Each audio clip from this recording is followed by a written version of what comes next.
मान अपमान की चिंता की अगर भिड़ने की आवश्यकता होती।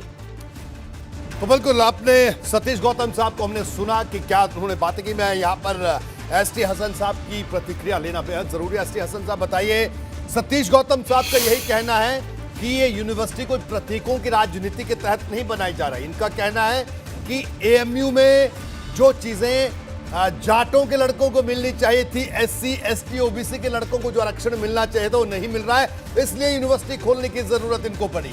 और इन्होंने कहा कि आपकी भी सरकारें रही तो आप लोगों ने क्या कुछ किया। इस पर आपकी प्रतिक्रिया श्री हसन साहब।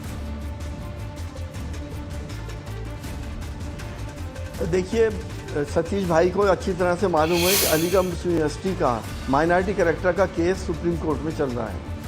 ये यूनिवर्सिटी पे पहले माइनॉरिटी कैरेक्टर इसके पास था। 1972 में मिसेस गांधी ने इसको ख़त्म कर दिया था। जब माइनॉरिटी कैरेक्टर किसी यूनिवर्सिटी के पास होता है तो फिर आरक्षण उसको ज़रूरी नहीं कि लागू किया जाए, और लागू जब होगा जब उसका माइनॉरिटी कैरेक्टर अगर ख़त्म हो गया, खुदा न खास्ता। तो मैं तो कहता हूँ कि ये तो एक बहाना है। अगर इस तरह की राजनीति हो रही है, राजा महेंद्र प्रताप जी को जिस तरह से बता रहे हैं, ये राजा महेंद्र प्रताप जी की अगर हिस्ट्री आप उठा के देखेंगे तो वो अलीगढ़ मुस्लिम यूनिवर्सिटी के स्टूडेंट थे। उन्होंने 1 एकड़ कुछ डेसिमल ज़मीन उसको दी, और राजा महेंद्र प्रताप सिंह जी ने, वो बीजेपी के हीरो नहीं है, वो अलीगढ़ मुस्लिम यूनिवर्सिटी के हीरो हैं, क्योंकि उन्होंने 1957 में अटल बिहारी वाजपेयी जी को मथुरा की सीट से काफ़ी वोटों से हराया था। और वाजपेयी जी जो थे वो 4 या 5वें नंबर पे थे, ये एमपी भी थे वहाँ से।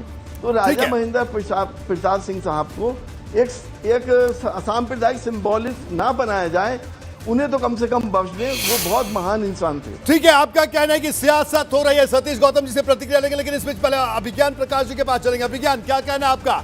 बात कुछ भी हो, लेकिन जो सियासी बहस थी वो तो शुरू हो गई है। एससी एसटी ओबीसी के बच्चों को एमयू में एडमिशन नहीं, इसलिए इस यूनिवर्सिटी को खोलने की जरूरत, यानी चुनावी